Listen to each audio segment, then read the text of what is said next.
श्री शिवाय नमस्तुभ्यम हर हर महादेव। देखिए दोस्तों, आज का यह वीडियो बहुत ही ज़्यादा खास होने वाला है। देखिए, हम सभी जानते हैं कि कल दिनांक 20 मई को सोमवार के दिन वैशाख मास की शुक्ल पक्ष की प्रदोष की बहुत ही पवित्र तिथि है। देखिए, इस बार की जो त्रयोदशी तिथि है वो बहुत ही शुभ संयोगों के साथ बन रही है, क्योंकि यह सोमवार के दिन पड़ी है। देखिए, कई वर्षों के बाद ऐसा शुभ संयोग बना है, क्योंकि प्रदोष की तिथि हमारे महादेव को समर्पित होती है और सोमवार का दिन भी हमारे महादेव को ही समर्पित होता है। देखिए, आज के इस पूरे वीडियो में हम आपको 5 महा उपाय बताने वाले हैं, जो कि आपको इस सोमवती प्रदोष पर ही करने हैं। देखिए, आज की जो सभी उपाय हैं पूज्य गुरुदेव पंडित प्रदीप जी मिश्रा की कथा को सुन करके और समझ करके ही आपको समझाने का पूरा प्रयास करेंगे। लेकिन उससे पहले वीडियो को लाइक करें, चैनल को सब्सक्राइब करें और सच्चे शिव भक्त कमेंट में श्री शिवाय नमस्तुभ्यम या फिर ओम नमः शिवाय जरूर लिखें। देखिए, सबसे पहला जो उपाय है विशेषकर दीपक का होने वाला है, जो आपकी समस्त मनोकामनाओं की पूर्ति के लिए होने वाला है। दूसरा जो उपाय है आपके जीवन में और आपके घर में खुशियाँ लेकर के आने वाला है।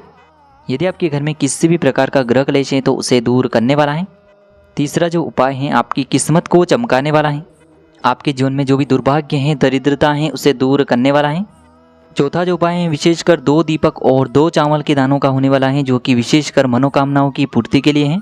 और 5वां जो उपाय है मात्र 7 बिंदी इस प्रकार से लगा देना, आपके जीवन की जो भी समस्या है वह दूर होगी।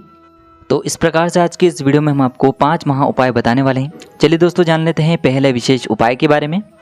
देखिए, इस उपाय को करने के लिए आपको 3 दीपक लेने होंगे। तीनों ही दीपक आप मिट्टी के भी ले सकते हैं और तीनों ही दीपक आप शुद्ध आटा मढ़कर उनके भी तैयार कर सकते हैं। देखिए, यह जो उपाय है विशेषकर आपकी मनोकामनाओं की पूर्ति के लिए है। यदि आपके जीवन में किसी भी प्रकार की समस्या है तो उन समस्याओं को दूर करने के लिए है। देखिए, आपको 3 दीपक लेने हैं, जिसमें से आपको 2 दीपक में लंबी बाती का प्रयोग करना है और 1 दीपक में आपको गोल बाती का प्रयोग करना होगा और तीनों ही दीपक में आपको शुद्ध घी का प्रयोग करना है। अब देखिए दोस्तों, आपको प्रदोष काल के समय में साथ ही साथ प्रदोष की तिथि पर जो तीनों ही दीपक हैं इन्हें लेकर के पहुंचना है बेलपत्र के वृक्ष के वहाँ पर। देखिए दोस्तों, पहला जो दीपक है इसे आपको बेलपत्र के वृक्ष के वहाँ पर रखना है और इसकी जो बातें हैं इसका मुख आपको उत्तर दिशा की ओर रखना होगा। बेलपत्र के वृक्ष के नीचे जो आपने दीपक प्रज्वलित किया है यह आपके जीवन में धन की प्राप्ति करवाने वाला है। अब दोस्तों, दूसरा जो दीपक है इसे आपको प्रज्वलित करना होगा भगवान शिव के मंदिर में। देखिए, ये जो दीपक हैं आप मंदिर में भी प्रज्वलित कर सकते हैं, साथ ही साथ भगवान शिव के मंदिर की जो चौखट होती है वहाँ पर भी प्रज्वलित कर सकते हैं। देखिए, जब भी आप मंदिर में प्रवेश करते हैं तो मंदिर की चौखट के सीधी तरफ आपको ये जो दीपक हैं इसे प्रज्वलित कर देना है। अब दोस्तों, तीसरा जो दीपक है इससे आपको आपके घर के आसपास जो भी शमी का वृक्ष हैं या फिर आपके घर में ही शमी का वृक्ष हैं तो वहाँ पर आपको इसे प्रज्वलित कर देना है। यह दीपक आपके जीवन से रोगों को दूर करके आपके जीवन में सुख समृद्धि प्रदान करने वाला है। तो ये 3 दीपक वाला उपाय आपको इस सोमवार की त्रयोदशी तिथि पर अवश्य करना है। चलिए दोस्तों, अब हम जान लेते हैं दूसरे उपाय के बारे में, जो कि आपके जीवन में आपके घर में खुशियाँ लेकर के आने वाला है। देखिए, यह जो उपाय है आप सुबह से लेकर के शाम तक किसी भी समय में कर सकते हैं। देखिए, इस उपाय के लिए आपको ऐसे शिव मंदिर जाना है जहाँ पर कम जल चढ़ता हो, यानी कि एकांतेश्वर महादेव के वहाँ पर आपको यह उपाय करना है। यदि आपके आसपास एकांतेश्वर महादेव का मंदिर नहीं है तो फिर आप यह उपाय आपके आसपास जो भी मंदिर है वहाँ पर आप यह उपाय कर सकते हैं। देखिए, इस उपाय के लिए सबसे पहले तो आपको सफ़ेद पुष्प लेने होंगे। आप 1, 3, 5, 7 जितने भी आपके पास सफ़ेद पुष्प उपलब्ध हो उतने आप ले सकते हैं। देखिए, सफ़ेद पुष्प आप किसी भी प्रकार के ले सकते हैं, केवल आपको केतकी का पुष्प नहीं लेना है, इस बात का आपको विशेषकर ध्यान रखना है। अब देखिए दोस्तों, इन सफ़ेद पुष्पों से आपको भगवान शिव के शिवलिंग का श्रृंगार करना होगा। श्रृंगार करते समय आपको लगातार एकांतेश्वर महादेव का मन में स्मरण करते रहना होगा। देखिए, जिस प्रकार से आप सोमवार की प्रदोष पर शिवलिंग का श्रृंगार करेंगे उसी प्रकार से महादेव भी आपके जीवन का श्रृंगार कर देंगे, यानी कि आपके जीवन में जो अपार खुशियाँ हैं वह दौड़ी चली आएगी। फिर चाहे वह किसी भी क्षेत्र की हो, चाहे संतान से जुड़ी हो, किसी भी परीक्षा से जुड़ी हो या फिर व्यापार से जुड़ी हुई हो, घर में सुख समृद्धि को लेकर हो, घर में जो क्लेश हैं उसे समाप्त करने को लेकर हो, आपकी जो सारी समस्याएं हैं वह इस उपाय के माध्यम से दूर हो जाएगी। तो इस प्रकार से आपको ये दूसरा उपाय करना है, जो कि विशेषकर एकांतेश्वर महादेव का उपाय है। देखिए, तीसरे उपाय के बारे में जानते हैं, जो कि विशेषकर किस्मत को चमकाने वाला उपाय है। दुर्भाग्य की जो रेखाएं उन्हें सौभाग्य में बदलने वाला है। देखिए, यदि आपकी जो किस्मत है वह बहुत ही अधिक विपरीत चल रही है, यानी कि आपका जो भाग्य है वह आपका साथ नहीं दे पा रहा है, भाग्य की रेखाओं को बदलने के लिए, जीवन से दुर्भाग्य को दूर करने के लिए आपको यह उपाय करना है। इस उपाय के लिए मात्र आपको एक बेलपत्र लेनी होगी। देखिए, यह जो उपाय है इसे भी आप सुबह से लेकर के शाम तक किसी भी समय में कर सकते हैं। देखिए, जो बेलपत्र हैं वह कहीं से भी खंडित नहीं होने चाहिए, इस बात का आपको विशेषकर ध्यान रखना होगा। बेलपत्र यदि आपको नहीं मिल पाता है तो आप भगवान शिव के शिवलिंग पर चढ़ा हुआ बेलपत्र भी पुनः शुद्ध जल से धोकर के उसका उपयोग कर सकते हैं। अब देखिए इसी के साथ में आपको थोड़ा सा लाल चंदन लेना होगा। लाल चंदन यदि आपको नहीं मिल पाता है तो आप पीला चंदन भी ले सकते हैं। और इसी के साथ में आपको थोड़ा सा शहद लेना है। विशेषकर ये जो उपाय है आपकी किस्मत को चमकाने वाला है। और इसी के साथ में आपको एक तांबे के पात्र के अंदर शुद्ध जल लेना होगा। देखिए दोस्तों, सबसे पहले तो आपको इन सभी सामग्रियों को लेकर के पहुंचना है भगवान शिव के मंदिर में। देखिए दोस्तों, बेलपत्र की जो सबसे ऊपर वाली बड़ी पत्ती होती है, सबसे पहले तो इस पत्ती पर आपको लाल चंदन की एक बिंदी लगानी होगी। सामने आपको दिखाया जा रहा है, या तो आप पीले चंदन की बिंदी भी लगा सकते हैं, साथ ही साथ आप लाल चंदन की बिंदी भी लगा सकते हैं। यह जो बिंदी है आपको अपने सीधे हाथ की चीटी उंगली की जो पास वाली उंगली होती है, अनामिका उंगली, उसी से लगानी है। अब देखिए दोस्तों, बेलपत्र की जो तीनों ही पत्तियां हैं जिस डंडी से जुड़ी हुई होती हैं, उस डंडी पर आपको मात्र एक शहद की बिंदी लगानी होगी। सामने आपको एक गोल घेरे के रूप में दिखाया जा रहा है। इसी प्रकार से आपको ये बेलपत्री तैयार करनी है। अब इस बेलपत्र को आपको अपने सीधे हाथ की हथेली पर रखना है और इसे आपको भगवान शिव के शिवलिंग पर ही समर्पित कर देना है। जब भी आप ये बेलपत्री अर्पित करेंगे तब आपको प्रार्थना करनी है कि भाग्य की जो रेखाएं हैं वो बदल जाएं।